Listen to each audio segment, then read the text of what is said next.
हम लोग जो जीवन में धर्म के नाम पे कुछ कर रहे हैं या अपने जीवन को अच्छा करने के लिए जो कर रहे हैं, हमारे हिंदुस्तान में बहुत ज़्यादा धर्म हो रहा है। जिस धर्म को ये पूजा पाठ और यात्राएं, तीर्थ स्थान, देवी देवता, रात्रि जागरण और कथाएं और यज्ञ और जो भी मेले और ये बहुत सारी जो चीज़ें हो रही है ना, ये काफ़ी मात्रा में होती है हिंदुस्तान में। आप सब सहमत हैं? हर गली गली में, हर चौराहे पे कुछ न कुछ कार्यक्रम चलता रहता है। हम सब भी इन चीज़ों से बहुत गहरे से जुड़े हुए होंगे। हमारे आसपास भी बहुत कुछ चलता रहता है। दुनिया भर के तो यहाँ गुरुजी है, आश्रम है, मंदिर और मस्जिद और इनकी तो कोई शायद जितनी जनसंख्या नहीं है उससे ज़्यादा ये मिल सकते हैं। गलत कह रहा हूँ क्या? क्योंकि हर एक के घर में अलग अलग होता ही है और बाहर वाले अलग होते हैं और रोज़ बढ़ रहे हैं। ये आदमी नहीं बढ़ते, उससे ज़्यादा मंदिर मस्जिद बढ़ जाते हैं। कुछ लोगों का काम ही यही है, तो बोले हम बहुत समाज सेवी है, हम नया मंदिर बना रहे हैं, तो वो चंदे की वो छपा लेते रसीद बुक और घूमते फिरते हैं पूरी दुनिया में। बहुत महान आदमी, महान कार्य कर रहे हैं। इस तरह का इतना सब कुछ हो रहा है हिंदुस्तान में, इतना ज़्यादा, अगर उसको हम धर्म कहें तो काफ़ी मात्रा में हो रहा है। और अगर ये सही धर्म है तो इतना धर्म होने के बाद पूरा हिंदुस्तान स्वर्ग बन जाना चाहिए। जिस देश में इतना धर्म हो रहा हो उस देश में तो सब कुछ अच्छा होना चाहिए ना। धर्म का परिणाम क्या होता है? अच्छा ही होता है, बुरा तो नहीं हो सकता। अगर धर्म हम इतना ज़्यादा कर रहे हैं और उसका धर्म का परिणाम अच्छा होता है तो उस धर्म के द्वारा ये धरती स्वर्ग बन जानी चाहिए ना। आपस में ये प्रेम पैदा होना चाहिए, सब एक दूसरे के प्रति आकर्षण, अच्छे विचार आने चाहिए। पर ऐसा कहीं हो रहा है? होता हुआ तो नहीं दिखाई दे रहा है। रोज लड़ाई झगड़े बढ़ ही रहे हैं, एक दूसरे के प्रति विद्वेष बढ़ ही रहा है, कम तो कुछ भी नहीं हो रहा है। तो इससे बात समझ में आ जाती है कि हम कुछ न कुछ कोई बड़ी भूल कर रहे हैं। आती नहीं आती?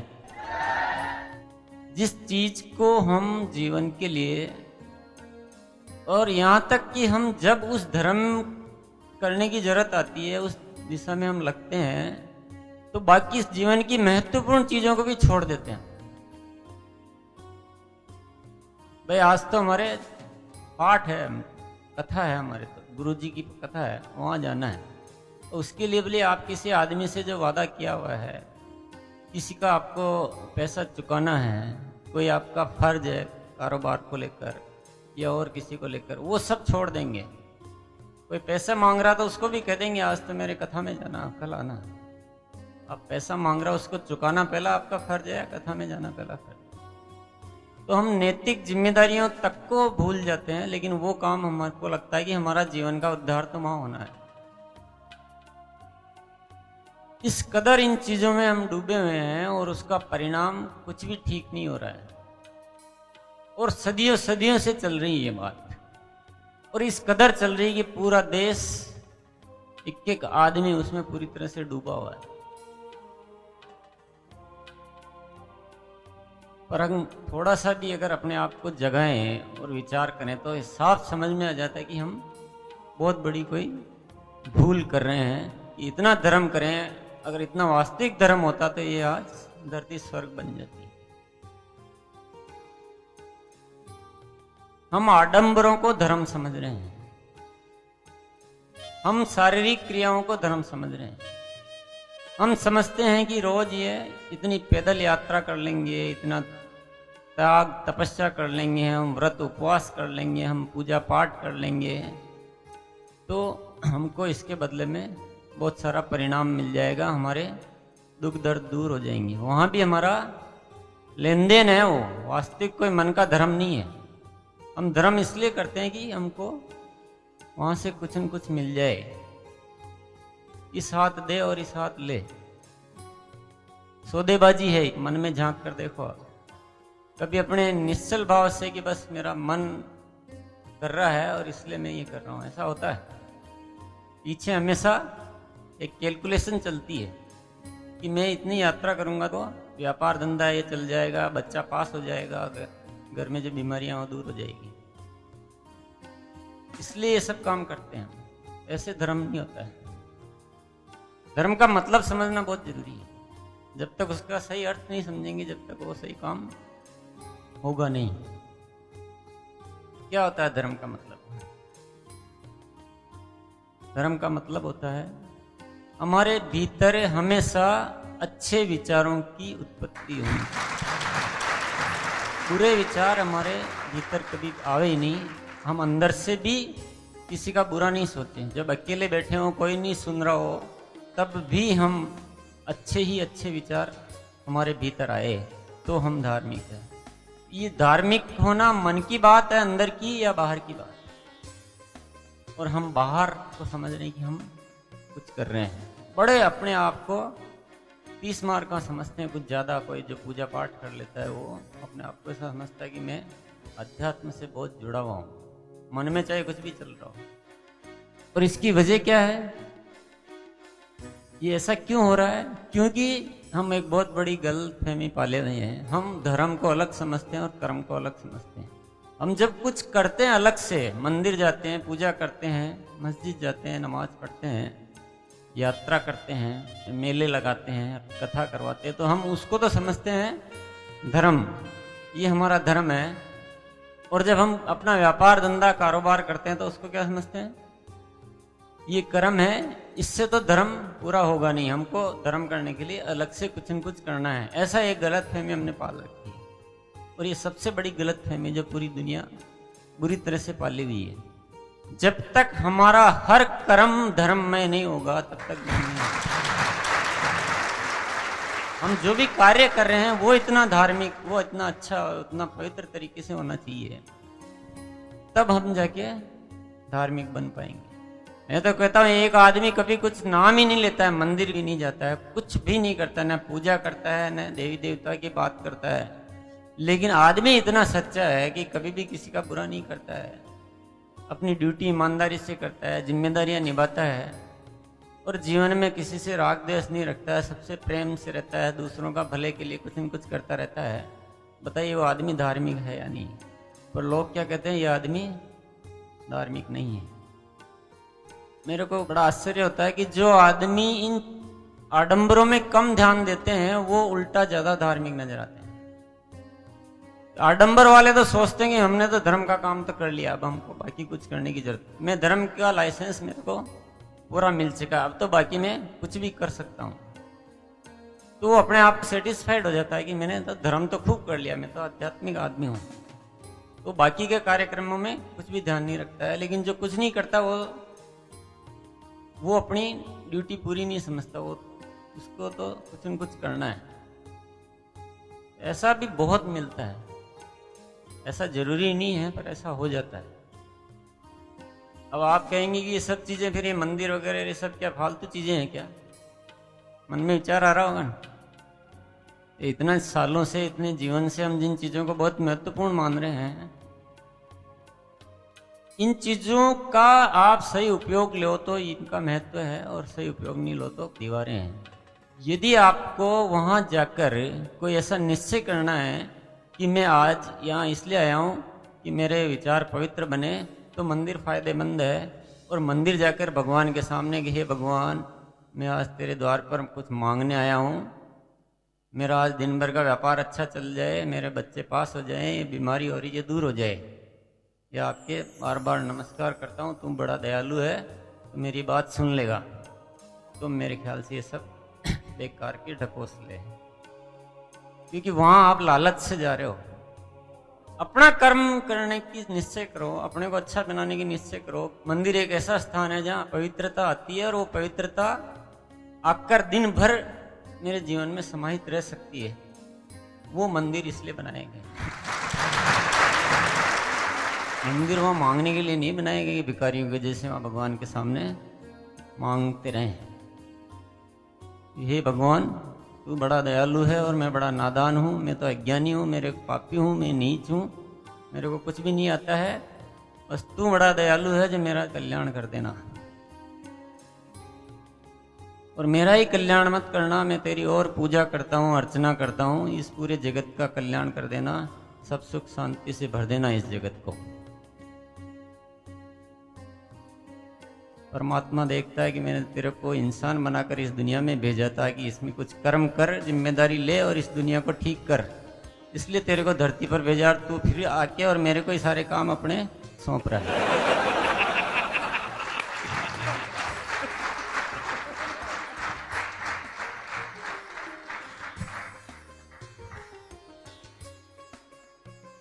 परमात्मा कहता है मैंने तो तेरे को सम्राट बनाकर इस धरती पे भेजा था। अगर भिखारी बनाना होता तो मैं तेरे को जानवर बनाता, इंसान नहीं बनाता। पर तू तो वहां जाकर भी भिखारी बन गया। मांगने की आदत तेरी छूटी नहीं। भगवान के द्वार पर जाकर भी हम मांगते हैं, ये बड़ी शर्म की बात है कि हे भगवान मुझे ये दे दे, हे भगवान मेरा ये कर दे। ये स्थान तो इसलिए बनाए गए हैं कि हम अपने आप को रोजाना पुनः स्मरण कर सकें कि नहीं कल भी कहीं कहीं मैं चूक गया था। अगर वो काम आप घर पे भी कर सकते हैं तो आपके लिए वो भी मंदिर है। उस स्थान का इतना महत्व नहीं है। मंदिर इसलिए है कि अगर दिन भर अच्छे लोग जाएंगे, अच्छा काम होगा तो वहाँ वाइब्रेशंस बहुत अच्छी रह सकती है। लेकिन आजकल हम लोग ऐसा कुछ तिकड़मबाजियां कर रहे हैं कि वहाँ की वाइब्रेशंस भी सारी दूषित हो गई है। तो हर चीज परमात्मा ने देने में कुछ कमी नहीं रखी हुई है, हम उसका सही उपयोग नहीं कर पा रहे हैं। कुछ कमी नहीं है, हम खामखा रो रहे हैं कि जीवन में बहुत समस्याएं हैं, गरीबी है, कठिनाइयां हैं। है कहीं गरीबी? हमारे विचारों में गरीबी है और कहीं भी गरीबी नहीं है। और आप सोचते आज मेरे पास कुछ नहीं है, आज दुनिया सारी आपके पास मौजूद है। आप चाहो तो 6 महीने में, 1 साल में, 2 साल में अपनी जिंदगी को पूरा तब्दील कर सकते हो, लेकिन अपने कर्मों से होगा। भिखारी के जैसे मांगने से कुछ नहीं मिलेगा। भिखारी के जैसे हम मांगेंगे तो हमारी औलादें भी वही करेगी। तो ये इस तरह के विषयों को इस जीवन एक खोज में पूरी तरह से स्पष्ट किया गया है और इसमें बताया गया है कि जो भी है वो हम हैं। सब कुछ हमारे पास, सब कुछ मौजूद है, उसको पहचान नहीं पा रहे हैं। इस शक्ति को जगाने का प्रयास किया गया। आप ही इस जगत के रचयिता हो। एक आदमी के जब विचार अच्छे हो जाते हैं तो वो इस पूरी सृष्टि में पता नहीं क्या क्या कर देता है। इंसान वो का वही है, वही हाथ पैर पांव सब कुछ सेम, पर विचार अच्छे होते ही वो अकेला एक आदमी इस धरती के लिए पता नहीं क्या कर देता है। और जब विचार अच्छे नहीं हो पाते हैं, हम दुनिया की भीड़ में ऐसे खो गए कि हम अपने अस्तित्व को ही भूल गए। बहुत एक इंसान में बहुत शक्ति है और इंसान को इस तरह से बनाया गया है। परमात्मा की इतनी कृपा है कि वो अपने अच्छे विचारों से इस पूरी दुनिया को आकर्षित कर सकता है। इस दुनिया को जैसे चाहे मोड़ सकता है और जैसे चाहे बना सकता है। बहुत ताकत है आप सब में, पर आपको प्योर बनाना पड़ेगा। पहले शुद्ध नहीं बनाएंगे, अपने महत्व को भूल जाएंगे। और दुनिया में दूसरों को महत्व इतना ज्यादा दे दिया हमने और खुद को हम कमजोर समझते हैं। हमेशा यही सोचते रहते हैं। इसलिए सबसे पहला चैप्टर है धारणाएं। धारणाएं कह दो, सिद्धांत कह दो। पूरी जिंदगी हमारी किस बेस पे चलती है? धारणाओं के बेस पे चलती है। और इसमें ये लिखा हुआ है कि धारणा बनाना, सिद्धांत बनाना ही गलत है। सही और सही सिद्धांत क्या और गलत सिद्धांत क्या है उसका मतलब ही नहीं है। सिद्धांत बनाना ही गलत है, सही है तब भी गलत है। वो सिद्धांतों पे जीवन नहीं चलता है। जीवन प्रतिदिन एक खोज है। आपको सब कुछ दिया है ना, अपनी सोच दी है, ये दिया है, इसको काम में क्यों नहीं लेते? अब मैंने कह दिया है कि हाउ टू डू बुक पढ़नी चाहिए। अब मैंने कह दिया लोग पढ़ रहे हैं, बार बार पढ़ रहे हैं, कुछ याद कुछ भी नहीं रहता, न उसके अकॉर्डिंग कुछ करते हैं। पढ़ते खूब है, ये रोज पढ़ता हूँ, रोज मीटिंग में जाता हूँ, कोई भी मीटिंग नहीं छोड़ता हूँ। तो जो मीटिंग में बताते हैं वो कुछ भी नहीं करते। तो धारणाओं का मतलब ये है, इसमें ही कहा गया कि धारणाएं ऐसे नहीं बनानी कुछ भी कि इन्होंने कह दिया है। अपने सारे एनालिसिस के बाद, प्रयोग के बाद, ऊपर नीचे विचार के बाद फिर उस चीज को अपनाना है। धारणाएं तो गलत भी हो सकती है और सही भी हो सकती है, लेकिन सही धारणा भी बिना उस पर काम किए अपना विवेक को काम में लिए हुए बना लेंगे तो वो धारणा भी गलत है, चाहे आप पूरी दुनिया उसको कह रही कि अच्छा है, पूरी दुनिया कह रही है कि वो अच्छा है, फिर भी हो सकता है वो गलत हो। इस बात पे आपको आश्चर्य हो रहा होगा। पूरी दुनिया कहती है कि बड़ों से आशीर्वाद लेना चाहिए, आप भी मानते हैं लेना चाहिए, तो मैं कहता हूं ये गलत है बात। आशीर्वाद आप मांग ही रहो, बड़ों से मांगना ही हुआ ना कि आशीर्वाद दे दो मेरे को, तो मैं कहता हूं मांगना है ही गलत। बिल्कुल बड़ों का सम्मान करना चाहिए। मैंने जो विश्लेषण किया है, बड़ों का सम्मान करना चाहिए और बड़ों को कुछ करके दिखाना चाहिए कि नहीं मैं आपको ये कुछ करके दिखाऊंगा। वो मेरे ख्याल से बड़ों का ज़्यादा अच्छा सम्मान है और बड़ों को ज़्यादा खुशी उसमें मिलेगी। रोज रोज जाके बोले आशीर्वाद दे दो मेरे को, फिर दूसरे दिन जाएंगे फिर आशीर्वाद दे दो, फिर 7वें दिन जाएंगे फिर आशीर्वाद दे दो, फिर 3 महीने बाद जाएंगे फिर बोलेंगे आशीर्वाद दे दो, बहुत कुछ कोशिश की लेकिन कुछ कर नहीं पाया हूँ, अब आपका आशीर्वाद मिल जाए तो अब मैं शायद कुछ कर लूँ। तो क्या खुश होगा बड़ा? बड़ों को दुखी करने के लिए उनसे आशीर्वाद मांग रहे हो आप। सिर्फ ये अपने माइंड को आप चालू करना शुरू कर दोगे नहीं तो सब कुछ आपको मिल जाएगा। हमने तो धारणाओं को पकड़ के अपने जीवन को बांध लिया, पूरी जकड़ लिया। है धारणाएं हमारे दिमाग पे बड़े बड़े तालों की जैसे लग गई है। अब आपको इतनी बड़ी बात का विरोध करोगे तो आपको बड़ा आश्चर्य होगा कि ये कोई बात गलत है, बड़ों का आशीर्वाद लेना चाहिए, तो पूरी दुनिया कहती है इसमें तो अच्छा ही है, पर मैं कहता हूं ये बात बिल्कुल गलत है। इसके पीछे हम स्वार्थी हैं पूरे कि मेरे को आशीर्वाद मिल जाए तो मेरा कुछ उद्धार हो जाएगा, और कुछ भी नहीं है आपका इंटेंशन इसमें है। बताइए, वहां सोचे कि कुछ नहीं मेरे को अब तो मैं खुद करके दिखाऊंगा, नहीं कर पाया ना पर मेरे कुछ गलती थी, वहां ये सोच नहीं होती शायद आशीर्वाद की कुछ कमी रह गई थी इसलिए नहीं हो पाया था, मैं आशीर्वाद और ले लेता। आपके अंदर की भावना को उस समय चेक करना आप जब ऐसे कहते हो तो पूरा का पूरा उलटबासी हो रहा है काम, सब कुछ उल्टा पुल्टा हो रहा है हमारे साथ, और इसीलिए हम अपनी अंदर की पावर को जगा नहीं पा रहे हैं। जब तक ये मांगने की आदत नहीं छूटेगी जब तक अंदर का विकास हो ही नहीं पाएगा, और वो बहुत माइन्यूटली आपको बारीक बारीक चेक करना पड़ेगा। हर जगह हमारा इंटेंशन मांगने का रहता है, बस मिल जाए भाई। आरसीएम में भी इस निगाह से मत आना कि ये आरसीएम तो चल रहा है तो हम भी जुड़ जाते तो हमको भी मिल जाएगा। कुछ नहीं होने वाला ऐसे, कहीं भी कोई पूरी दुनिया में कहीं भी चले जाओ ऐसा कुछ मिलने वाला नहीं है, और ऐसे इसलिए हमको ये जीवन मिला भी नहीं है। सबके लिए अच्छा सोचो और ऐसा कुछ कि दूसरों के लिए हम क्या कर सकते हैं, तब ये जीवन चलेगा। अपने लिए जीना भी कोई जीना है, और कम से कम आरसीएम एकेडमी के सभी स्टूडेंट से मैं कह देता हूँ आज के बाद कोई भी आपस में पाँव छूने का सिस्टम बिल्कुल बंद कर दो। इसकी कोई आवश्यकता नहीं, कहीं भी इसका कोई उपयोग भी नहीं है। पाँव छुइए आप घर में, बड़े बुजुर्ग है, क्योंकि वो हमारी कल्चर है। संस्कृति के विरोध में जाना भी कोई अच्छी बात नहीं है, उसमें तो आप बिल्कुल वैसे कहलाएंगे कि ये अभद्र आदमी है, तो वो भद्रता नहीं खोनी है।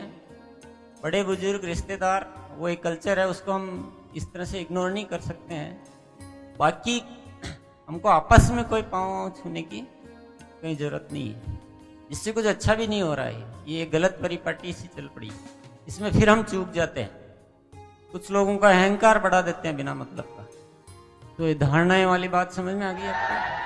आप इस बुक को अब इस निगाह से और पढ़ते रहना। किताबों को भी काम में लेना आना बहुत जरूरी है। जब तक हम उसको अपने दिल में उतार के उस पर सोचेंगे नहीं, मंथन नहीं करेंगे, एक्सपेरिमेंट नहीं करेंगे, ऐसा नहीं बाहर जाके फिर हम ये वो कोई धारणाओं वाली बात करने लग जाएंगे। अभी उठे थोड़ी देर बाद फिर वो कोई कहानी आ जाएगी, आप आशीर्वाद दे दो। हर चीज को एक बार विपरीत सोचकर आपको देखना है, इसके प्लस पॉइंट खुद को सोचने हैं। और मैं तो कहता हूँ अगर कोई कुछ विशेष आपको करना है, विशेष बनना है, तो जो दुनिया करती है और आपको लगता है कि ये काम करना आवश्यक नहीं है, इसके बिना भी आराम से काम चल सकता है, तो वो काम करो ही मत। थोड़ा दुनिया के अलग ही चलो आप, जब तक कि बहुत जरूरी नहीं हो। सारी दुनिया बर्थडे पार्टी मनाती है ना, तो आप उससे तो कुछ बिगड़ता था नहीं मनाएंगे तो अलग चलो। आप नहीं मनाते हमारे बर्थडे वर्डे नहीं, हमारे तो हर दिन बर्थडे है, हर दिन दिवाली, हर दिन होली है।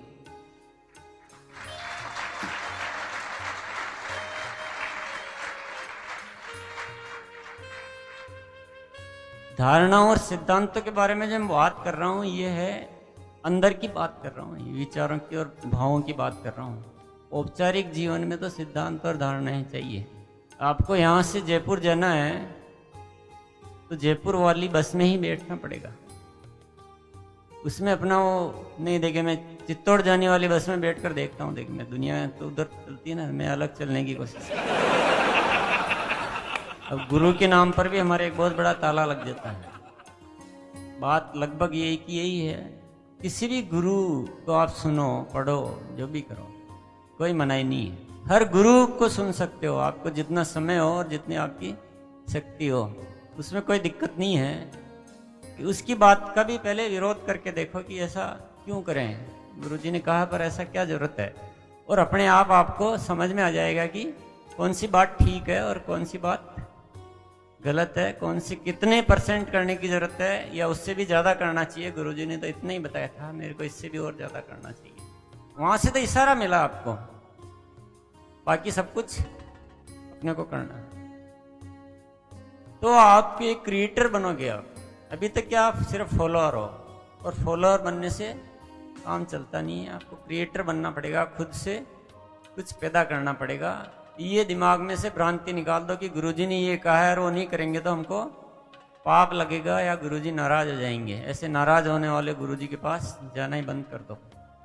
तो जो बातें अच्छी लगती है वो हमको अपनानी है, जो अच्छी नहीं लगती वो नहीं अपनानी।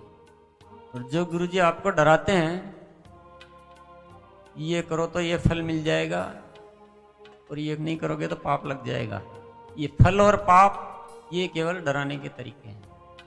या तो क्या लालच बता देते हैं कि यहाँ इतना दान करोगे या ये करोगे या ये कथाएं करोगे तो आपके जीवन के सारे दुख मिट जाएंगे, ये हो जाएगा, वो हो जाएगा। ये क्या हुआ? लालच। और या फिर ये नहीं करोगे तो इतना पाप लग जाएगा, आपके साथ बुरा हो जाएगा। ये क्या हुआ? डर। और ये दोनों ही चीजें हमारे जीवन में बहुत खतरनाक वायरस है। अगर हम बहुत अपने दिमाग से हर चीज अच्छा करते हैं, अच्छा सोचते हैं, दुनिया के लिए अच्छा करते हैं, अच्छे विचार रखते हैं, प्रेम से रहते हैं, किसी का जिंदगी में बुरा नहीं सोचते हैं, तो आपका कोई बिगाड़ सकता है कुछ? आप लाखों लोगों की दुआएं लेकर अगर जीते हैं तो कौन सा डर फिर आपको, किस बात का डर है? किसके कहने से आप डर जाते हो? जब आप किसी का बुरा करते ही नहीं हो तो क्या केवल गुरुजी ने ये कह दिया कि ऐसा नहीं करोगे तो आपको पाप लगेगा, आपके नक्षत्र खराब है, ये ग्रह ठीक हो जाएंगे? गुरुजी के हाथ में ग्रह नक्षत्र ठीक करना, खुद के तो ठीक कर लो पहले, दुनिया को ठीक करने में लगे। मैं किसी भी चीज की निंदा नहीं कर रहा हूँ, समझ रहे ना आप? मैं सिर्फ ये बता रहा हूँ कि हर चीज को काम में कैसे लेना है। गुरुजी है तो अच्छा है, जाएंगे, कुछ न कुछ सुनने को मिलेगा, कुछ तो ज्ञान मिल ही जाएगा, कुछ तो नई बात मिल ही जाएगी अगर हमको आता है तो। और हमको जो लेना हो तो नहीं लेते हैं, और जो नहीं लेना हो ले आएंगे तो प्रॉब्लम खड़ी हो जाएगी। धर्म बनाम संप्रदाय, ये बहुत इंपॉर्टेंट टॉपिक है। कि हम कहते हैं हमारा ये धर्म है, हम वैष्णव धर्म, और हम जैन धर्म, और हम मुस्लिम धर्म, और हम ईसाई धर्म, और हम पता नहीं ऐसा बोलते हैं हम कि हम ऐसे अलग अलग धर्म के लोग हैं। और इसमें ये लिखा हुआ है कि धर्म इतने हो ही नहीं सकते, जो इतने हो सकते हैं वो धर्म नहीं हो सकता है, वो सब संप्रदाय हो सकता है। धर्म को ऐसे अलग अलग नाम देने का अधिकार आपको है ही नहीं। और ये धर्म को अलग अलग नाम देने से बड़ी भ्रांति फैल रही है। जो इतने टुकड़ों में हो सकता है वो धर्म हो सकता है? नहीं हो सकता ना। जब परमात्मा एक हो सकता है तो धर्म अलग अलग कैसे हो सकता है? अब बीच में गुरु अलग अलग हो गए, तो गुरुओं के नाम पे हमने क्या कर दिया, बंटवारा कर दिया। बंटवारा करके उन पे इतनी अटूट श्रद्धा आंख बंद करके कर ली। मुसलमान अपना कट्टर बन गए, हिंदू अपने कट्टर बन गए, ईसाई अपने कट्टर बन गए, और बस जो है हमारा ही धर्म है, बाकी सब बेकार। तो ये धर्म को अलग अलग समझने से क्या हुआ, कट्टरता आ गई, और कट्टरता आने से लोगों को उकसाना आसान हो गया। ये बस धर्म तो हमारा ही है, बाकी सब पाखंड है, तो उनको खत्म करो और पूरा इस धर्म को धरती पर फैलाओ, दूसरों को सबको खत्म कर दो। ये कहानी बनते बनते आज ऐसा एक जहर घुल गया हमारे जीवन में कि हम आपस में लड़ाने के लिए सबसे अच्छा तरीका क्या हो गया, धर्म के नाम पे। ये धर्म के नाम अलग अलग रखते हुए इस लड़ाई को खत्म करने की कोशिश करते रहेंगे जब तक कुछ भी नहीं हो सकता। इनको संप्रदाय रहने दें और धर्म को केवल हम एक ही शब्द रखें कि मानव धर्म, तो ये लड़ाई झगड़े खत्म होंगे। यदि व्यवस्था ही ये चलती रहेगी। सबसे बड़ी समस्या है कि जो लड़ाने की एजुकेशन देते हैं उनको हम क्या बोलते हैं, ये तो हमारे इस धर्म के महान संत है, संत पुरुष। पूरे हिंदुस्तान में ये इनकी सभाएं होती है, इनके बहुत अनुयायी हैं। उनको इतना ऊंचा स्थान दे देते हैं और उनकी बातों को इस कदर मानने लग जाते हैं कि वो लड़ाने और उकसाने में, हमको अंदर ही अंदर पता ही नहीं चलता हम क्या कर रहे हैं। अपने धर्म के लिए हम जान भी दे सकते हैं। आप जान क्या दे सकते हो, आप सबसे बड़ा पाप कर रहे हो। इस किताब में जो बहुत सारी चीज़ें लिखी हुई है जो मैं बता रहा हूँ, इसमें आप ये दुनिया भर की चिंताएं मत पाल लेना आप कि अब मैं कैसे करूँगा, इतनी बड़ी दुनिया का सब कुछ ठीक कैसे करूँगा, या सब जाके बाहर जाके और सब इसके विरोध में या कुछ काम करने लग जाओ। आप इस झंझट में मत पड़ जाना कहीं भी। आपको सिर्फ अपना रवैया ठीक रखना है, बस अपने विचारों को ठीक करना है। अपने को ये धर्म भीरू या धर्म कट्टरता इसमें नहीं पड़ना है। अपने को उनके कहने से कभी लड़ना झगड़ना नहीं है। अपने को ठीक होना, बस खुद को, दुनिया को ठीक करने में ज़्यादा उग्र मत हो जाना। प्रयास अंदर ही अंदर करते रहना है, जैसे अपन कर रहे हैं अभी। अपन ये प्रयास कर रहे हैं ना अंदर ही अंदर से ताकत। RCM बिजनेस द्वारा एक परिवार बना रहे हैं, जीवन एक खोज के द्वारा दुनिया में बात पहुंचा रहे हैं, अपने साथियों को बैठकर एजुकेशन दे रहे हैं। और ऐसा नहीं कि अपन कहीं चौराहे पे जाके और सारी अपन सबको उकसाने लग जाएं और फिर इस चिंता में भी पड़ जाएं कि बहुत कोशिश कर रहे हैं, कुछ हो ही नहीं रहा है। अगर हम एक एक खुद ठीक हो जाएंगे तो पूरी दुनिया।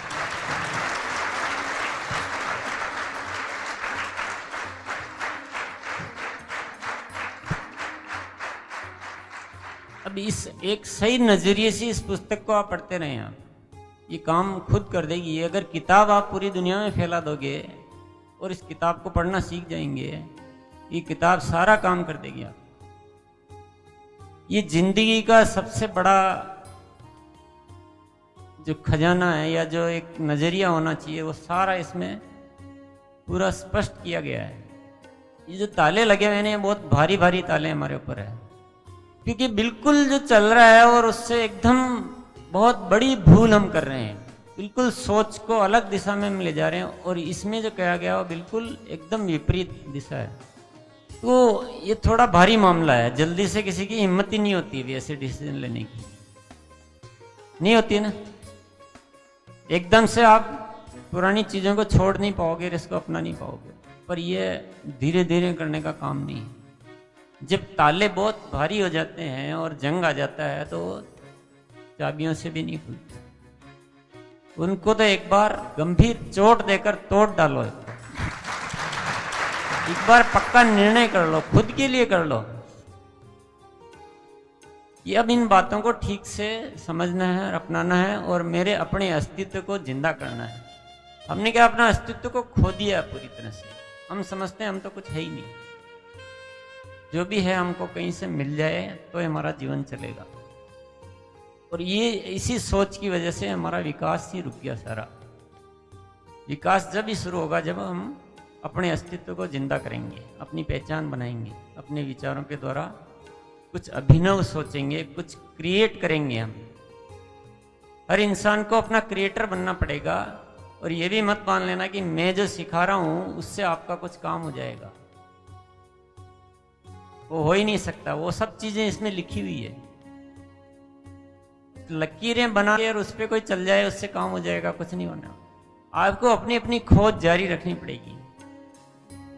जैसे मैंने कुछ खोज करने की कोशिश की, वैसे आपको भी अपनी खोज जारी रखनी है।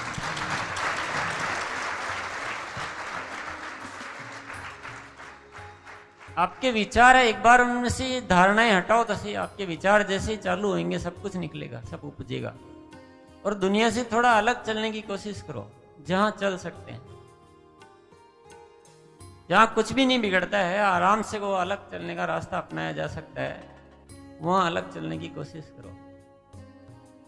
हम दुनिया के साथ चलने के चक्कर में गलत चीजों की इतनी कॉपी करते रहते हैं, इतनी कॉपी करते रहते हैं कि कुछ ठीक हो ही नहीं पाता है।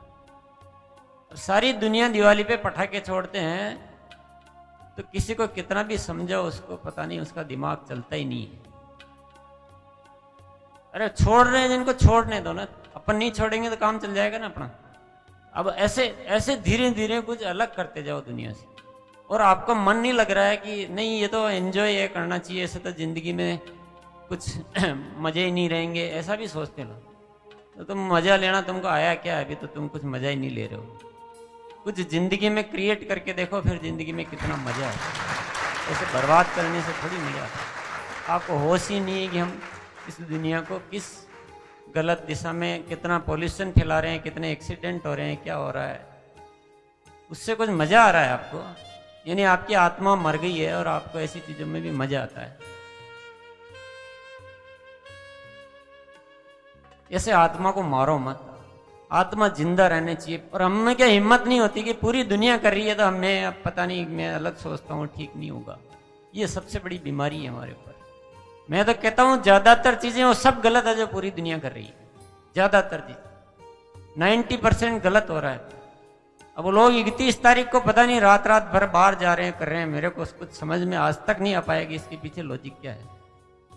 और पुराना साल को विदाई दे दी, नया साल आ रहा है और बड़ा सेलिब्रेट कर रहे हैं, जैसे कोई पिछले साल में बहुत कोई अच्छा पुण्य कर लिया हो, उसका सेलिब्रेशन मना रहे हैं। करने के लिए जीवन में बहुत कुछ है, कुछ क्रिएट करो, कुछ अच्छा सोचो, उस दिन बैठ के कुछ अच्छा प्लान बनाओ कि नहीं इस साल 10 लोगों का मेरे को अब जीवन सुधारना है, मैं 20 लोगों को टेक्निकल अचीवर पे कैसे पहुंचा सकता हूँ, उसके लिए प्लानिंग करता हूँ। ये नया साल आ रहा है, 2009 आया था, इस 2009 को विशेष बनाना है। इसमें अभी RCM बिजनेस को ऊंचाई पर ले जाना है, और जो भी लोग सफल नहीं हो रहा उनको सफलता के मुकाम पर, ऊंचाइयों पर ले जाना। ये तो कोई नए साल की कुछ बात है। इसमें आनंद नहीं आता है क्या? इसमें मजा नहीं आता है ऐसा सोचने में? तो मजा लेना आना चाहिए ना। मजा पता नहीं किन चीजों में ले रहे हैं हम, बर्बादी में मजा ले रहे हैं। तो दुनिया को करने दो ना, दुनिया कर रही है तो आप भी उसमें चले गए। ये कौन सी बात हो गई? भीड़ मत बनो आप। ये कोई भेड़ों की भीड़ नहीं है जो जिधर सारी भेड़े जा रही उधर ही हमको ही जाना है। ये भीड़ है ना, हमको बर्बाद करके रख देगी। हमको अपनी पहचान बनानी है। हमको ऐसा कुछ बनना है कि लाख हजार करोड़ आदमी भी खड़े हो तो आपका चेहरा अलग नजर आए, आपका प्रकाश अलग जगमगाए।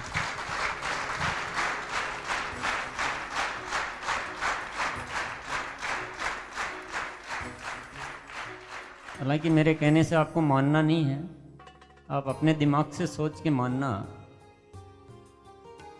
पर मैं जो कर चुका हूं कि जिंदगी का सब कुछ जो भी चाहिए आप, मेरी जिंदगी का चाहे सेलिब्रेशन हो, चाहे परिवार हो, चाहे धर्म हो, चाहे कर्म हो, चाहे खोज हो, सब कुछ RCM में है। इससे बढ़कर धर्म मैंने जिंदगी में कभी देखा नहीं है, और इससे बड़ा सेलिब्रेशन, इससे बड़ी अचीवमेंट, इससे बड़ी उपलब्धि, इससे बढ़कर प्यार, सब कुछ है इसमें। मेरे को तो इससे अलग की कहीं कोई जरूरत ही नहीं है। मेरे को कोई कहता है कि आज आपने क्या किया, बर्थडे पे क्या किया, 31 दिसंबर को क्या किया, दिवाली पे क्या किया, होली पे क्या किया, मेरा हर पल पल इसमें इतना आनंद है, इतना सब कुछ है, मेरे को कहीं किसी चीज की कोई जरूरत ही नहीं होती। आप भी अपने दिमाग से सोचना और सब कुछ आरसीएम आरसीएम आरसीएम। जो आपको गीत सुनाया था कि हम हो गए तेरे आरसीएम, हर सोच में हर बात में बसता हमारे आरसीएम।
सब कुछ इसमें मौजूद है, कहीं कुछ जाने की जरूरत नहीं है आपको। आपके लिए सब कुछ है। आपको कुछ क्रिएट करना है, इसमें जितना चाहे क्रिएट करो। आपको सेवा करनी है, आप जितने लोगों की सेवा करो। आपको सम्मान चाहिए, जितना चाहे सम्मान लो। अच्छा बनने से मिलता है सम्मान, मांगने से तो नहीं मिलता है। देश भर में परिवार चाहिए, वो सब कुछ मिलता है। आपको अच्छे कपड़े पहनने वो इसमें मिलते हैं। आपको बंगला चाहिए, गाड़ी चाहिए, पैसे चाहिए, सिक्योरिटी चाहिए। जो आरसीएम में नहीं है उनको हो सकता है 20 जगह जाना पड़ेगा, उनको भटकना पड़ेगा। उनको आनंद के लिए अलग जाना पड़ेगा, धर्म के लिए अलग जाना पड़ेगा, परिवार के लिए अलग जाना पड़ेगा, सिक्योरिटी के लिए अलग जाना पड़ेगा। आरसीएम में सब कुछ मौजूद है।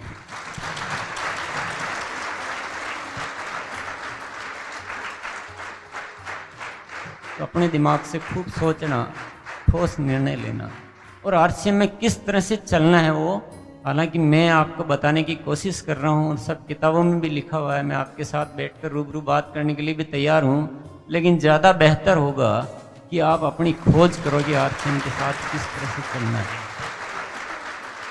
इसके बताने से अपना अध्याय पूरा होता नहीं है कभी। आप इससे बढ़कर सोचो। आप आज अपना टारगेट बना लो कि आपको मेरे जैसा नहीं बनना है, मेरे से बेहतर बन के दिखाना है। आप एक बार लक्ष्य तो बनाओ, सब कुछ मिलेगा। और मिलेगा जब आप थोड़ा दुनिया की भीड़ से अलग चलने की हिम्मत पैदा करोगे अपने। आत्मबल, हमारी आत्मा में बल बहुत है यदि हम उसको काम में लेना सीख जाएं। और वो आत्मा का जो बल है वो छिपा हुआ है दो चीजों के पीछे, एक है डर और एक है लालच। हमको इतना डराया हुआ है इस दुनिया में, मतलब अपने अस्तित्व को ही भूल गए, अपनी शक्ति को पूरा भूल गए। ये करोगे तो वो हो जाएगा, वो करोगे तो वो हो जाएगा, ये नहीं करोगे तो वो हो जाएगा। मैं कहता हूं ज्योतिष होगा, कोई विज्ञान होगा, वो कुछ पता लगा पाते होंगे और वो सही बताते होंगे। मैं ये भी नहीं कहता हूं कि वो गलत बताते होंगे, पर दो सत्य तो पक्के हैं कि सारे ज्योतिष सही नहीं बता पाते हैं। अब हम कैसे पहचाने कि कौन सा सही बता रहा है, कौन सा गलत बता रहा है? इस चक्कर में हम उलझ जाते हैं। दूसरी चीज, वो कितना ही सही बताओ, वो आदमी की नींद को तो हराम कर देता है। कि वो फिर क्या है, जैसे उसके एक चीज बताई सही निकल गई उसकी, उसके बाद उसका जीवन चक्र पूरा बिगड़ जाता है उसका। वो फिर छींक भी लेनी हो तो ज्योतिष से पूछता है कि मैं छींक लूं या नहीं छींक लूं। कुछ शुभ घड़ी निकल जाती है, वो पूछने के चक्कर में ही रह जाता है। जो निर्णय लेने का समय ही निकल जाता है, और वो पहले के पूछ के करूंगा मैं तो, कि वो कहेंगे तो ये किया था तो बहुत नुकसान हो गया मेरे। अरे नुकसान क्या होता है? नुकसान क्या तुम्हारे पास है क्या जो चला जाएगा? खाली हाथ आए और खाली हाथ जाना है। ये जो दुनिया के खेल तमाशे, इसको नुकसान समझ रहे हो? 2 पैसा आज आ गया ज्यादा तो क्या हो गया, और 2 पैसा चला गया तो क्या हो गया? आग लग गई तो लग गई, क्या है? ये तो सब कुछ होना ही है ना। तो वो केवल उस आग के बचाने के, नुकसान को बचाने के चक्कर में, कुछ गलत नहीं हो जाए उसको बचाने के चक्कर में हम इन चक्करों में पड़ जाते हैं, इतने भारी उलझ जाते हैं कि वो कितना ही सही ज्योतिष तो सही बता रहा है, लेकिन हमारा पूरा कार्यक्रम बिगड़ जाता है, नक्शा बिगड़ जाता है आदमी का। होता है नहीं होता है? मैं ये नहीं कह रहा हूँ ज्योतिष गलत है, ऐसे ये मेरा मैटर ही नहीं है, ये सब्जेक्ट ही नहीं है अपना। अपने तो ये मान के बैठो ना कि गलत था, एक दिन तो ऊपर जाना ही है और खाली हाथ जाना है। तो ये तो सब खेल तमाशे है। थोड़ा ज्यादा मिल जाएगा तो भी ठीक है, रहेगा आनंद से तो रहे, अपने मस्ती से। उन चक्करों में कहां पड़े? और उन चक्करों में पड़ते आपका हिसाब किताब ही मन हो जाता है। वो करूंगा, इतनी बजे चलूंगा तो सही पहुंचूंगा, ये इतना मुहूर्त पे ये करना है, वो इतना हिसाब किताबी कि वो पैसा पैसा पैसा। ज्योतिष पे जाता आदमी सिर्फ पैसे के लिए या कुछ परिवार के कुछ कामों के लिए, बस। ये क्या है? ये बंद करो। ये मैं तो कहता हूं भले ही वो आदमी ज्यादा पैसा कमा लेता है, पर वो क्या सुखी है क्या? आप तो ये देख लो। और अपने को सुखी होना है या पैसा कमाना है? तो सुखी होना तो ये सब चक्करबाजी बंद करो। अपनी आत्मा की शक्ति को जगाओ। और आपको अगर ये नहीं आता तो मैं आपको एक बहुत बड़ा ज्योतिष बताता हूँ। मैं भी ज्योतिषी हूँ। मैं जो बताऊंगा बिल्कुल पक्का है, मेरी ज्योतिष को कोई फेल नहीं कर सकता है। कि यदि आपकी आत्मा में शक्ति है, आप हमेशा न्यूट्रल रहते हो, और आपका जो आभा मंडल होता है, हर इंसान के ऊपर एक आभा मंडल होता है, वो ऐसे नहीं दिखाई देता है। आजकल के वैज्ञानिक ऐसी चीजें आ गई जिससे आप उसको देख भी सकते हो। अगर लाख लोगों की दुआएं आप पर असर कर रही है और आपकी सोच में इतनी पवित्रता है कि आपका ओरा, इसको ओरा बोलते हैं इंग्लिश में और हिंदी में आभा मंडल बोलते हैं, अगर ये पवित्र है, प्योर है, तो कोई भी ग्रह नक्षत्र आपके ऊपर कुछ भी असर नहीं कर सकते हैं। कोई भी गलत शक्तियां आपका कुछ भी नहीं बिगाड़ सकती है।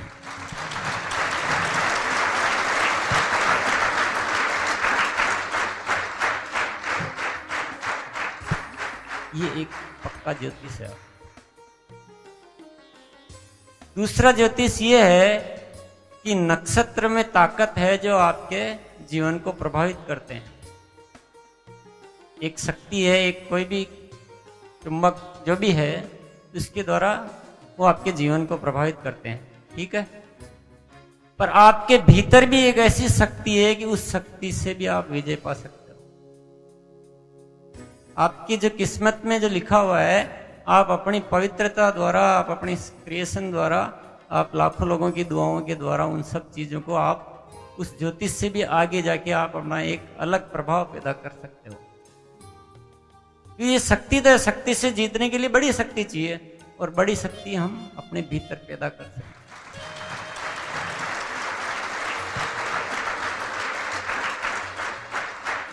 और तीसरी बात यह है कि डर डर के जीने से कुछ मिल जाए वो सब बेकार है, और निडर होकर जिए, मस्ती से जिए, और थोड़ा बहुत कुछ चला भी जाए तो वो जीवन ज्यादा आनंददायक है।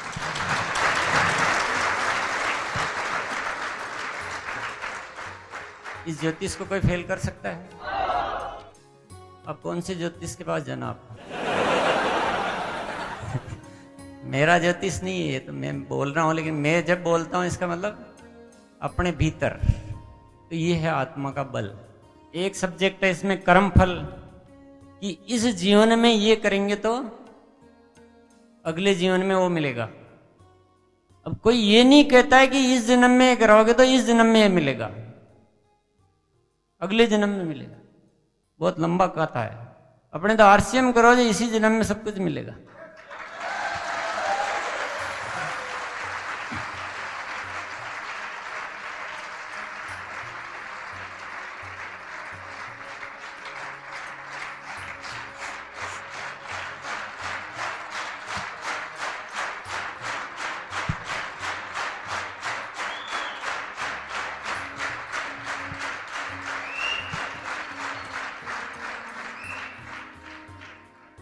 जब भी कोई लंबी कहानी बताता है कि ऐसा करोगे तो अगले जन्म में मिलेगा, वहीं समझ लो कि ये पाखंड है ही। और अभी का जीवन तो सुधार लें पहले। अभी का तो सुधारा नहीं, अगले जन्म में सुधारने में लग गए। अभी तो कुछ है ही नहीं, खाने के पता नहीं, कुछ अच्छा कुछ जीवन में कर नहीं पा रहे हैं, बच्चों को पढ़ा नहीं पा रहे हैं, और अभी अगले जन्म की सोच रहे हो। तो ये मैं कहता हूं, न अगला जन्म न अभी का जन्म। ये सौदेबाजी बंद करो। तो ये मिलेगा इसलिए ये कर रहा हूं, ये सौदेबाजी है, और ये सारे आपके जीवन का आनंद को खत्म कर देती है। आपके जीवन में अपने आप कुछ विचार, ऐसी इच्छाएं पैदा होनी चाहिए कि नहीं, मेरे को ये अच्छा लगता है इसलिए मैं कर रहा हूं, इसमें आनंद आता है तो इसलिए कर रहा हूं, तब उसका आनंद मिलेगा। मैं आरसीएम बिजनेस इसलिए नहीं कर रहा हूं कि आरसीएम बिजनेस करूंगा तो मेरे को अगले जन्म में स्वर्ग मिलेगा या अभी ये मिलेगा। मेरे को तो इसमें आनंद आता है इसलिए मैं कर रहा हूं। मेरे को तो परमात्मा ने ये इतनी शक्ति, इतनी सोच, ये सब कुछ दिया है, और मेरे को एक ही बात सोचती कि इतना जो परमात्मा ने दिल खोल के दिया है कि जब चाहो जो चीज पैदा करने की ताकत दे दी है, तो इसको मेरे को साथ में लेकर नहीं जाना है, इसको उपयोग में यहाँ लेकर जाना है, इसलिए मैं करता हूँ। इसलिए नहीं कि ये मिल जाएगा, ये हो जाएगा। वो करने में मजा है, नहीं तो हिसाब किताब लगाने लग जाऊं कि इतने लोगों का भी ट्रेनिंग दे रहा हूँ, इतना मेरा 2 दिन बिगड़ गया, इसकी बजाय तो ये करते तो बहुत कुछ कर लेते। ऐसे हिसाब किताब लगा रहे। इसमें मेरे को आनंद आ रहा है, मेरे को इसमें आनंद है कि मैं एक आम आदमी को ऊपर उठाकर खास इंसान बना सकूं, ये मेरे आनंद है। मैं इसलिए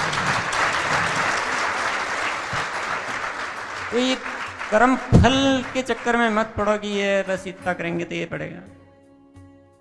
अच्छा लग गया, जीवन में मजा आए भाई। और बिना इस हिसाब किताब के करोगे तो बहुत तो अच्छा होगा, रोज कुछ नया नया होगा। अपने लिए ज्यादा ये चक्करबाजी में नहीं पड़ोगे, ज्यादा चिंता भी नहीं रहेगी आपको, क्योंकि आपको फिर आप मस्ती से करोगे। तो हुआ तो बहुत अच्छा है, और नहीं हुआ तो भी मजे। अपन ने तो कोई कमी नहीं रखी, तो उसका भी एक आनंद है। और जब आनंद से करते तो कार्य की क्षमता कई गुना बढ़ जाती है, तो कई गुना बढ़ जाती तो अपने आप कार्य अच्छे तरीके से। और जब हिसाब किताब जैसे ही बंद होता है ना, तो अपने आप बहुत अच्छे अच्छे विचार आपको परमात्मा आपको अपने आप भेजता है। आप एक बार सोच के तो देखो, आप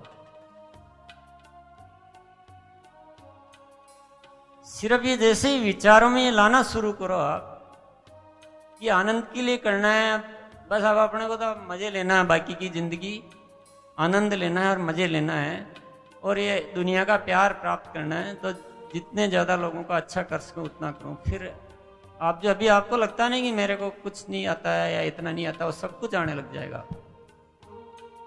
ये विचार और इस पे काम करना शुरू करोगे तो आपकी कैपेबिलिटी कई गुना हो जाएगा, आप सोच ही नहीं सकते, वो सब कुछ मिल जाएगा। ये है कर्म फल वाली बात। इसके बाद एक चैप्टर है इसमें स्वर्ग। स्वर्ग में भी वही बात है कि जब मरोगे तो स्वर्ग या नरक मिलेगा आपको, क्योंकि अभी के स्वर्ग का रास्ता किसी के पास नहीं है, तो अभी के स्वर्ग की कोई बात ही नहीं करता है। आप बताइए मरने के बाद क्या होगा? वापस कोई जन्म ही मिलेगा ना, अपन वापस इंसान बन के धरती पे आ जाएंगे? नहीं आएंगे? पता नहीं है। मरने के बाद मान लो अपन मान लेते हैं कि इंसान बन के वापस आएंगे, तो वापस कहानी तो एक ही शुरू होगी ना। फिर उस समय भी यही कहेंगे कि मरने के बाद स्वर्ग मिलेगा।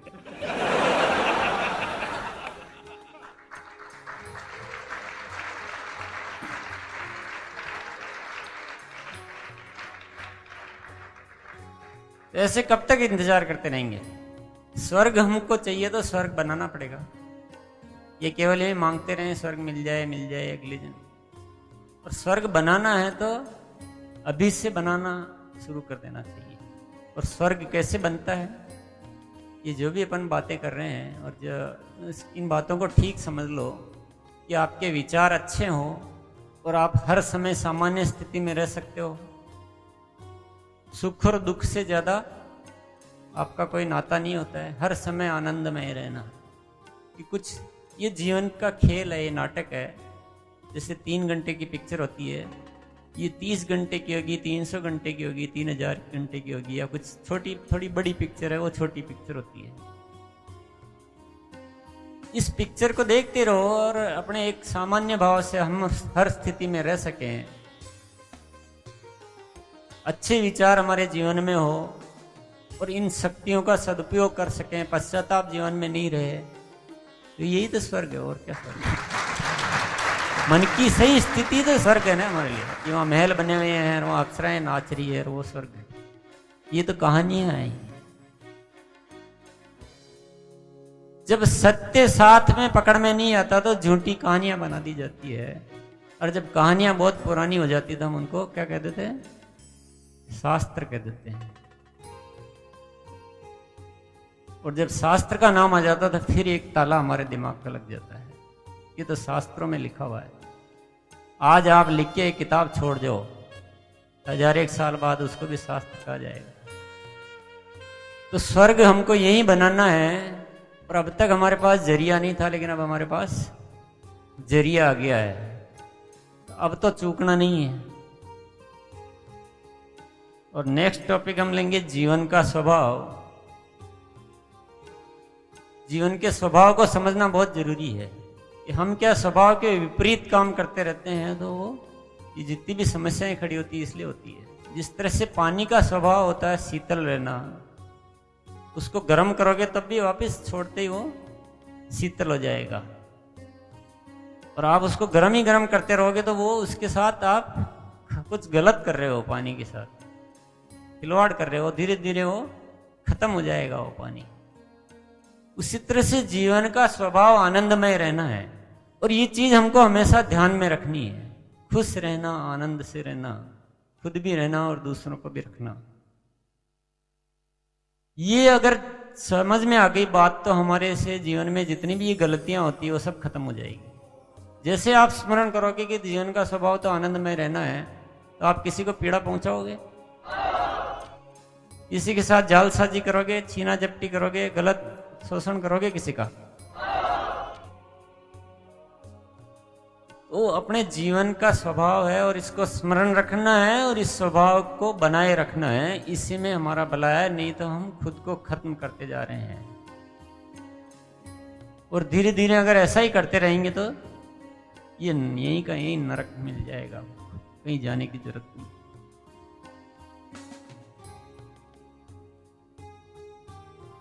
ये हमारे से क्रोध आना, किसी के साथ गलत कर लेना, किसी को धोखा दे देना, किसी का लाभ छीन लेना, किसी का शोषण कर लेना, ये सब इसलिए होता है कि हम अपने स्वभाव को भूल जाते हैं। ये हमारे स्वभाव में नहीं है, ये स्वभाव के विपरीत चीजें हैं। और ये कोई आनंद देती नहीं, ये चीजें किसी को भी देती है। हम जो पैसे को इतना महत्व कि उसको किसी भी तरह से हासिल करना कि उससे हमको आनंद मिलेगा, ये पैसा मैं हासिल कर लूं तो पैसा ही आनंद का वजह है। और पैसे को कैसे भी अच्छे तरीके से नहीं हो पा रहा तो कैसे भी हासिल कर लूं ताकि मैं अपने आनंद को प्राप्त कर सकूं, ये एक बहुत बड़ी भूल है। उससे कुछ आनंद मिलना नहीं है। मिल सकता है असली स्वभाव को याद रखो, असली आनंद को पहचान लो, तो अपने आप वो सारी गलतियां ठीक हो जाएगी, आज से वो हो ही नहीं पाएगी। और आज आपको बहुत सारी चीज़ें अपने आप में बदलनी है, बहुत कुछ बड़ा बदलाव लाना। मैंने पहले ही कह दिया कि ये हथौड़े की चोट से इन सारे तालों को तोड़ डालो। धीरे धीरे करने की कोशिश मत करना, फेल हो जाओगे। कुछ निश्चय कर लो कि नहीं, आज से मेरे को पूरी तरह से बदलना है। ये निश्चय सबसे बड़ी जरूरत है। हम समझते तो सारी बातें जा रहे हैं, पर ये निश्चय नहीं करते कि नहीं, आज से मेरे को कुछ बदलने की जरूरत है।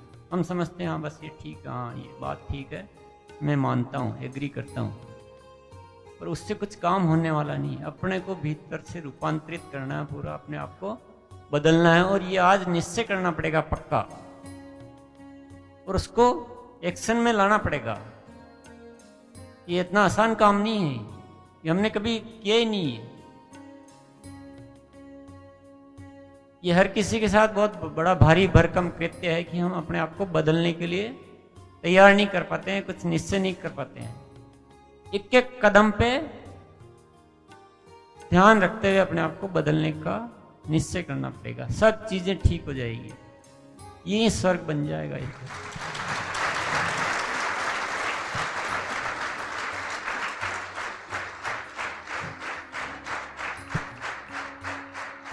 परमात्मा का भी इसमें एक टॉपिक है। परमात्मा को किस किस ने देखा? किसी ने नहीं देखा। और परमात्मा को किस किस ने महसूस किया?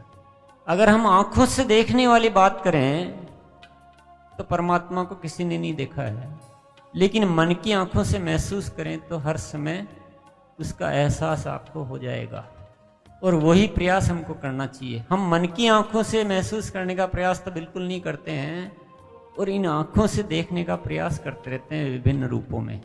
इस आपकी इस जिज्ञासा का लोग फायदा उठाते हैं, तरह तरह से परमात्मा दिखाने की कोशिश करते हैं आपको। और ये जब गलत बात होती है तो उसका सारा परिणाम गलत ही होता है। जब आप हर किसी को परमात्मा समझ कर उसकी बात मानने लग जाते हो, और जब परमात्मा के रूप में किसी की बात आप सुनते हो तो आप उसका विरोध कर नहीं पाते हो, फिर आपसे सारी गलत एक्टिविटीज हो जाती है। परमात्मा को महसूस करना है, उसको मानना है, उसको जानना नहीं है। एक चीज और समझना, उसके वो हाथ कितने हैं, पैर कितने हैं, कैसी आंखें हैं, कैसा कलर, किस साइज का है, कहाँ रहता है, इन सारे चक्करों में मत पड़ना। उससे आपको कोई मतलब भी नहीं है और आपके अधिकार की बात भी नहीं है। और कुछ भी सही जानकारी आपको कहीं से मिलेगी भी नहीं, और मिल भी जाएगी तो आप कुछ भी नहीं कर पाओगे। आपका भला ये है कि उसको मानो और उसको महसूस करो। ये पूरा जो अस्तित्व है ये परमात्मा का बनाया हुआ है, और हम उसके हिस्से हैं। तो परमात्व हैं हम सभी, परमात्मा का हिस्से ही तो हैं। और जब इतनी बड़ी सोच अगर हमारे भीतर आ गई है कि हम परमात्व हैं, परमात्मा का हिस्सा है, जो भी शब्दों में बोलो, पर ये एग्जिस्टेंस का हिस्सा है, तो आपसे गलत विचार आ पाएंगे आपके? हर पल उस घड़ी को याद रखो तो आपके जीवन में स्वतः आनंद मिल जाएगा, स्वतः सही कर्म होगा, स्वतः शक्ति आ जाएगी। पर हम तो उसको कभी कभी जाकर याद करने की कोशिश करते हैं, और याद भी नहीं करते हैं। अपन तो उसको ऊपर ऊपर से लिपापोती करने की कोशिश करते हैं कि हम तो चावल चढ़ा रहे हैं, हम तो नारियल चढ़ा रहे हैं, हम तो फूल माला चढ़ा रहे हैं, और परमात्मा के चढ़ा रहे हैं। परमात्मा पता नहीं कहाँ है, पर आप किस चीज को कहाँ परमात्मा मानकर और पता नहीं क्या क्या एक्टिविटीज कर रहे हैं। ये बाहर का मामला नहीं है इतना, ये महसूस करने का मामला है। और बाहर में इतने लीन और तल्लीन हो गए हैं कि अंदर से महसूस करना बिल्कुल भूल ही गए। हर घड़ी और हर पल, ये कोई 10 मिनट बैठ के याद करने की चीज नहीं है। जब भी आप सोच रहे हो तब आपको एहसास होना चाहिए कि कुछ भी कर्म का डिसाइड करना तो मैं इस अस्तित्व का हिस्सा हूं। उस बात को याद करते हुए आपको कोई बुरे विचार आ पाएंगे? इतनी अगर सोच डेवलप हो गई, अब ये सोच डेवलप करने के लिए हमको सिखाया जाता है कि 2 घड़ी बैठकर उसका स्मरण कीजिए। वो आदत में लाने के लिए है। वो 2 घड़ी और 2 पल बैठ के स्मरण करने से पूरा जीवन ठीक नहीं हो जाएगा। वो आदत में लाने के लिए ठीक है, लेकिन आपको हर सोच में, हर कृत्य में उसको याद रखना है। अपने हर कृत्य को पवित्र बनाना है। हर काम करते समय वो परमात्मा का स्मरण रहना चाहिए। ऐसा नहीं कि दिन में 1 घंटा तो परमात्मा के साथ रहे और बाकी 23 घंटे अपने काम में व्यस्त रहे। उससे तो अस्त और व्यस्त हो जाएंगे आप। हर पल परमात्मा की नज़दीकी महसूस करें। उसके लिए शुरू में अभ्यास करना हो तो आप अलग से बैठ के अभ्यास करें, वो एक अलग चीज़ है। आगे बात समझ में आ गई? कुछ महसूस हो रहा है कि हम जीवन में आडंबरों को ज़्यादा पाल रखा है, तो जब तक उनको छोड़ेंगे नहीं, जब तक भला नहीं होने वाला है। थोड़ा कठोर निर्णय ले लो एक बार। टुकड़े टुकड़े में लेने की कोशिश मत करो। सोचने का ज़्यादा समय खराब मत करो कि चलो आज समझ में आई है, फिर देखता हूँ थोड़े दिन और। तब तक तो आपकी ऊर्जा ही क्षीण हो जाएगी। और एक सबसे इम्पोर्टेंट सब्जेक्ट है जागरण। कि जागरण के बिना सारी बातें बेकार है। सपोज करो आपको कुछ निर्णय लेना है, आप किताब पढ़ रहे हैं, आप किसी के साथ बातचीत कर रहे हैं। अब मैं आपसे बातचीत कर रहा हूं इस समय मेरे को होश नहीं है। मैं अपने पता नहीं किस दशा में आपसे बातचीत करता रहता हूं, और बातचीत खत्म होने के बाद मैं अलग से बैठ के और फिर ध्यान करता हूं, अपने आप को होश में लाता हूं, फिर उसको याद करता हूं कि हाँ मैंने बात करते समय ये बोला था, या तो बहुत गलत बोल दिया था, ऐसा तो मेरे को बोलना ही नहीं चाहिए था। इससे काम हो जाएगा। अगर मेरे को इतना होश पूर्वक रहना है कि बात करते समय एक एक शब्द जुबान से निकलते समय में होश है कि मैं क्या बोल रहा हूं। इतनी सारी बातें जो हम कर रहे हैं, अब ये इन बातों को अब आगे की जीवन में हर सोच के साथ, हर निर्णय के साथ, हर कर्म के साथ इन सारी बातों को याद रखना पड़ेगा। और याद कब रहेगा? जब हम होश में रहेंगे। हम आदतों के वश होकर कुछ करते रहेंगे कि हमारी आदत है इसलिए हम करते जा रहे हैं, तो आपसे कुछ बदलाव हो पाएगा?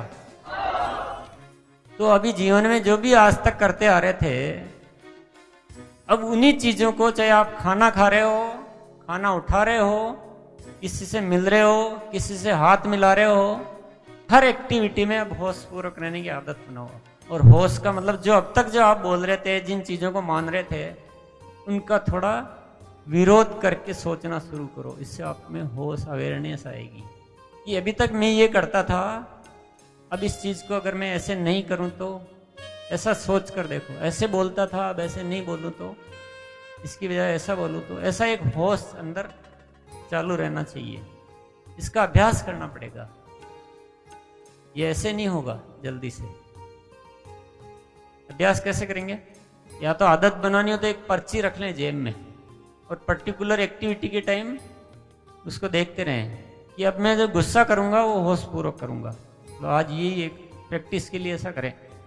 तो एक पर्ची रख लें जेब में, जब भी गुस्सा है तुरंत पर्ची निकाल के कि हाँ ध्यान से करना है, आज गुस्सा ध्यान पूर्वक करना है। फिर जो भी करना है आप होश के साथ करो। हाँ गुस्से में कितना करना चाहिए, किस हद तक उसको बोलना है। ये मजाक वाली बात नहीं है, ऐसे ही आप जागरण पैदा कर सकते हो, और कोई तरीका नहीं है। जो गुटखा खाते हैं वो गुटखे के लिए पर्ची रख लेंगे, अब जब भी गुटखा खाऊंगा तो होश पूर्वक खाऊंगा। होश पूर्वक का मतलब फिर उसमें से आप जेब में से पुड़की निकालेंगे, उसको खोलेंगे। हमेशा ध्यान रखो हाँ कैसे कैसे चल रहा काम, और किधर ध्यान नहीं होना चाहिए, उसी पे ध्यान होना चाहिए। फिर थोड़ा सा निकाला उसमें से, उसको देखा, एक पीस छोटा है, इसके अंदर इसमें कितना जहर है, इसमें कितना स्वाद है, उसको फिर जीभ पे रखो। फिर सोचो हाँ जहर धीरे धीरे अंदर जा रहा है, शरीर को खराब कर रहा है। ऐसे होश पूर्वक करो काम को। कर सकते हैं? कौन कौन गुटखा खा सकते हैं ध्यान पूर्वक? इतना ध्यान से अगर करेंगे तो कुछ गलत काम हो पाएगा आपसे? ध्यान से करेंगे तो गुटखा खा पाएंगे, ध्यान से करेंगे तो सिगरेट पी पाएंगे, ध्यान से करेंगे तो शराब पी पाएंगे, तो ध्यान से करेंगे तो आप क्या गुस्सा कर पाएंगे? गुस्सा नहीं करना है, ये चिंता छोड़ दो। गुस्सा खूब करना है पर ध्यान से करना है, और गुटखा भी खूब खाना है पर ध्यान से खाना है। बातें भी करनी है तो ध्यान से करनी है। भले वो ध्यान की वजह से बातें आधी रह जाए चलेगा, कम बातें कर लो, पर जो भी करो ध्यान से करो। और जैसे मेरे से जैसे अटक अटक के भी बोलना शुरू कर दोगे तो भी चलेगा, पर जो भी है ध्यान से बोलो, उससे कोई फर्क नहीं पड़ता है। आपको बुरा नहीं लग रहा कि बीच बीच में सोचने लग जाता हूँ? लगता है बुरा? कोई किसी को बुरा नहीं लगता है। अपने हर चीज ध्यान पूर्वक करो, जब ये सब चीजें ठीक हो पाएगी।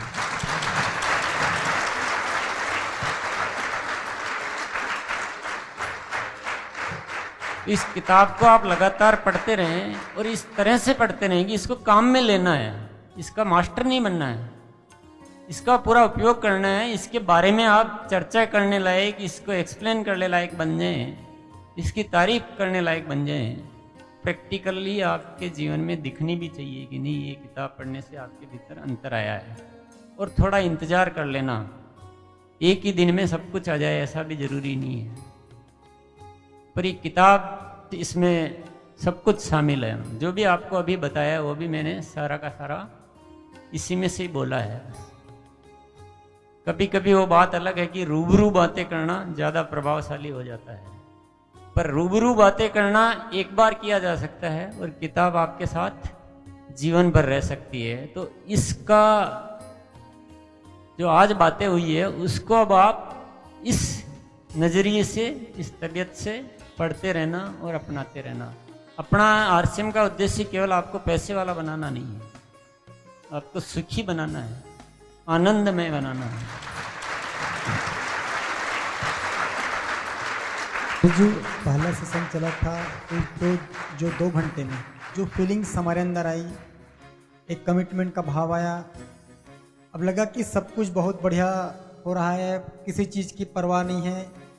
जो आनंद का जो महसूस करना चाहिए हमें, जो हमारा असली स्वरूप है, लगा कि हम उस ओर बढ़ रहे हैं, अब सब कुछ अच्छा होगा। लेकिन ये चीज़ कंटिन्यू बरकरार नहीं रह पाता सर। इसके लिए जो हमको करना पड़ेगा, एक तो जागरण पे काफ़ी काम करना पड़ेगा, ये अभ्यास करना पड़ेगा। हम चीज़ों को केवल समझ लें उससे काम नहीं चलता है। समझने से तो कुछ हुआ ही नहीं है, अभी तो 1% हुआ है, 99% तो काम बाकी है। और हमको इस चीज़ को लाना पड़ेगा कि ये जो जागरण का मैंने बताया था उसका अभ्यास आप किसी भी तरीके से करते रहें। आप तो खाना भी खा रहे हैं तो उसमें निश्चय करके कि आज मैं होश के साथ खाऊंगा। धीरे धीरे आदतें बनाएं तो इससे जागरण आएगा, और जागरण आएगा तो ये सब चीज़ें लगातार रह पाएगी। दूसरा, सुबह का समय का आपको सदुपयोग करना पड़ेगा। खुद से प्रतिदिन बैठकर रोज के लिए कुछ सोचना, थोड़ी देर विचार करना है, निश्चय करना है, निर्णय लेने हैं, कुछ क्रिएट करना है अपने दिमाग से। तो रोज करते करते करते ये है जो सीमा में नहीं रहना है अपने को, इससे और आगे बढ़ना है। कोई भी किताब ले ली तो पढ़कर उस पर थोड़ी सी लाइनों को पढ़कर उस पर अपने दिमाग से फिर काम करें। तो रोज काम करेंगे तब रोज लगातार रह पाएगा। कि आज समझ लिया इससे हो जाएगा, इस समझने से तो कुछ भी नहीं होगा। समझने से तो हम एग्री हुई है कि हाँ ये बात ठीक है, करना तो सारा बाकी है। तो इसलिए अपने को सक्रिय भूमिका निभानी पड़ेगी इसमें। ये आज हो गया, आज मीटिंग में आ गए तो ये अपना काम पूरा हो गया, अब जैसे पहले चल रहे थे वैसे चले जाएंगे, तब नहीं होगा। आप जीवन एक खोज की अगर बहुत तारीफ कर रहे हैं लेकिन आपके एटीट्यूड में कोई चेंज नहीं आया तो आपकी तारीफ बेकार है। आपको झलकना चाहिए आपके गतिविधियों से, आपके सोचने से। तो ये थोड़ा करते करते करते करते एक दिन अपने आप, मतलब हर दिन आपकी प्रोग्रेस होनी चाहिए। आज से कल बेहतर होनी चाहिए। आज से कल कमजोर हो रहे हैं तो यानी काम अधूरा है। जितना आज है उससे कल और बेटरमेंट आना चाहिए उससे। और जब भी आपको कुछ लगे, एनर्जी चाहिए, तो आप सुबह के समय कोई संगीत को ध्यान से सुन लिया, कोई किताब को ध्यान से पढ़ लिया, कुछ अपने मन में बैठ के कुछ विचार कर लिया, अच्छी प्लानिंग दिन भर के लिए अपने लिए निश्चय कर लिया कि आज मेरे को ऐसे रहना है और ऐसे सोचना है, मेंटेन रह पाएगी नहीं रह पाएगी? रह जाएगी। तो दूसरों को नहीं देखना है, अपनी प्रोग्रेस को खुद करते रहना है। दूसरे नहीं कर रहे हैं, दूसरे ही सब ऐसे ही हो गए तो ठीक है। उसने भी गुटखा उस दिन तो छोड़ा था, पर अब तो वापिस चालू कर दिया, तो मैं भी कर लेता हूँ। दूसरों की कमियों को नहीं अपनाना है, और दूसरों की अच्छाइयों से भी आगे निकलकर खुद को, अपने आप को इस दुनिया में न्यारा बनाना, निराला बनाना है। और किसी का है भाई? यस। मैं जानता हूँ कि RCM एक बिजनेस कंपनी है, लेकिन आप जिस तरह से समझा रहे हैं तो मैं पर्सनली आपके बारे में जानना चाहता हूँ। ज्ञान दो टाइप का होता है, एक परोक्ष ज्ञान और एक अपरोक्ष ज्ञान। जब आप अंतर्ज्ञान की बातें करते हैं तो आध्यात्म से जुड़ा है, और आध्यात्म हमारे मन की अंतरात्मा से जुड़ा है, न कि भौतिक ज्ञान से। आप इसका संयोजन कैसे कर पाते हैं और आप इसका उद्देश्य क्या समझते हैं, इसके बारे में थोड़ा विश्लेषण कीजिए। ये तो मैंने पहले ही क्लियर कर दिया था कि अंतर्ज्ञान या अध्यात्म और जो हमारा कर्म है, ये दोनों को अलग अलग हमने कर रखा है। और मैं तो मिलाने की बात कर रहा हूँ कि हर कर्म में अध्यात्म आना चाहिए, हर कर्म में अंतर्ज्ञान आना चाहिए। कि आप बिजनेस भी अंतर्ज्ञान के द्वारा क्यों नहीं करते हो? बिजनेस में भी हम जब प्लान भी दिखा रहे तो हमारे मन में विचार होने चाहिए कि किसी इंसान का कैसे भला करना है। इसलिए नहीं कि अपना डाउनलाइन बढ़ानी है, उसको कैसे भला करना है, उसको कैसे जीवन में आगे बढ़ाना है। वो अंतर्ज्ञान की बात हुई, और इधर कर्म हुआ, बिजनेस हुआ। तो दोनों का मिश्रण करना पड़ेगा। और अंतर्ज्ञान बढ़ाना है या अध्यात्म बढ़ाना है या जीवन का आध्यात्मिक विकास करना है, तो उसके लिए कर्म भी साथ में चाहिए। अगर मैं आपको ये केवल उपदेश देता रहूं और आत्मा और परमात्मा की बातें करता रहूं और जीवन कैसे चलाना है इसकी पूर्ति नहीं करेंगे तो काम पूरा हो पाएगा? जब तक पेट नहीं भरेगा, जब तक अध्यात्म की बात आएगी दिमाग में। अच्छा, आपको मैं अध्यात्म को सिखा दूं, लेकिन जीवन जीने का कोई तरीका नहीं है कि कारोबार कैसे चलाएंगे, गृहस्थी कैसे चलाएंगे। तो उस गृहस्थी चलाने के लिए फिर हम उल्टे सीधे काम करेंगे तो यात्रा पूरी हो पाएगी? इसलिए ये पूरा पैकेज है लाइफ का। मैंने पहले बोला कि पूरा लाइफ का पैकेज है। ये दोनों को अलग अलग करने की कोशिश कीजिए मत, ये सबसे बड़ी गलती कर रहे हैं। एक गाड़ी में से इंजन निकाल दें और पीछे केवल सीटें और बॉडी रहने दें तो चलेगी नहीं। उसी तरह से अंतर्ज्ञान हो या बाह्य ज्ञान हो या बिजनेस हो या अध्यात्म हो, मेरे लिए कोई भी चीज अलग नहीं है, सब कुछ एक ही चीज है।